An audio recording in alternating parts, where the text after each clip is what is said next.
Bagamat may mga lugar na sa ating bansa na bahagyang nakakaramdam na ng epekto ng El Nino dahil sa kakulangan ng mga pagulan, may mga lugar pa rin na nakakaranas ng mga pagulan. Talakayin natin yan.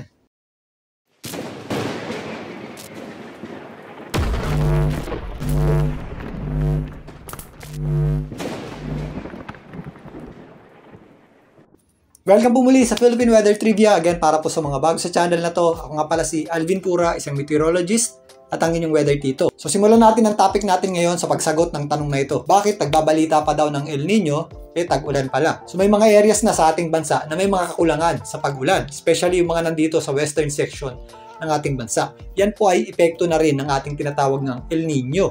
Pero may mga areas pa rin po na nakakaranas ng mga pag-ulan, particularly sa eastern section ng ating bansa.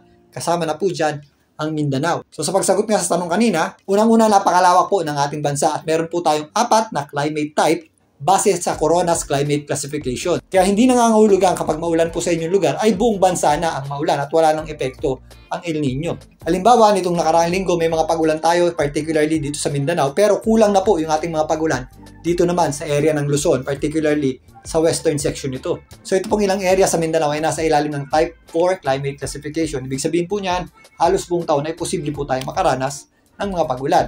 Pangalawa, ang El Nino po ay lagay ng ating klima. Yan po ay pangkalahatang lagay ng ating panahon. Hindi po yan kagaya ng mga bagyo or mga thunderstorms na kapag sinabing nandiyan na ay mararamdaman agad ang epekto. Although may mga pagulan pa tayo sa ilang bahagi ng ating bansa, ramdam na rin po ang epekto ng El Nino sa ilang bahagi ng ating bansa at magpapatuloy pa yan sa mga susunod na buwan. Mas talakayin pa natin yan sa susunod. Sa ngayon, talakayin muna natin ang mga pagulan maaaring idulot nitong muling pagbugso ng ating amihan, pagbabalik ng shear line, at nitong posibleng low pressure area sa katapusan ng buwan. Sa kasalukuyan, meron po tayong pagbugso o pag-surge ng ating amihan o northeast monsoon at mas lalawak pa po ang epekto niyan sa mga susunod na araw. Dahil po dyan, asahan po natin ang maulap na panahon at posibleng mga pagulan. Dulot nga ng ating amihan dito po sa area ng Cagayan, Isabela, kasama na po dyan, ito pong areas ng Aurora.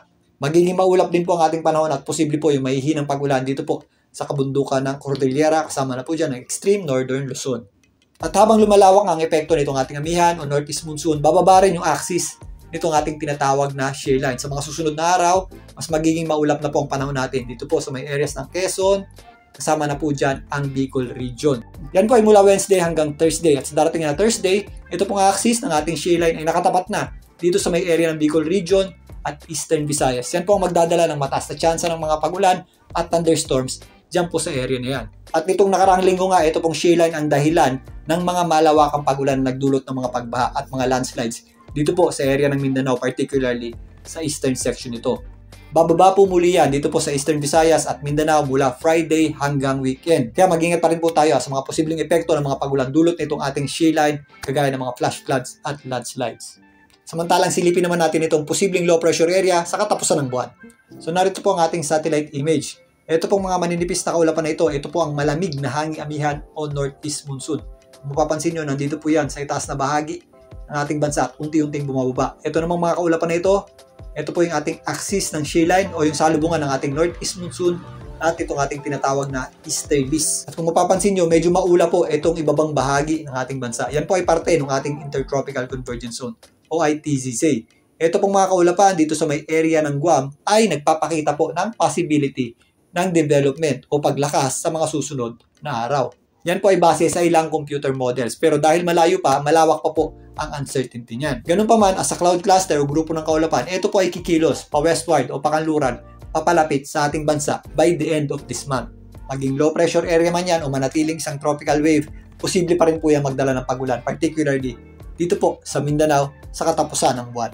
So again, kasabay ng pagbugso ng ating amihan o northeast monsoon ang malamig na hangin na daladala nito at mga posibleng pagulan, particularly dito sa eastern section ng ating bansa. Maliban dyan, posible rin po magdala ng mga pagulan itong ating tinatawag na shear line at ang unti-unting paglapit, itong cloud cluster o grupo ng kaulapan sa ating bansa sa katapusan ng buwan. Balikan natin yan sa susunod. Muli, ito po ang inyong weather tito para sa Philippine Weather Trivia.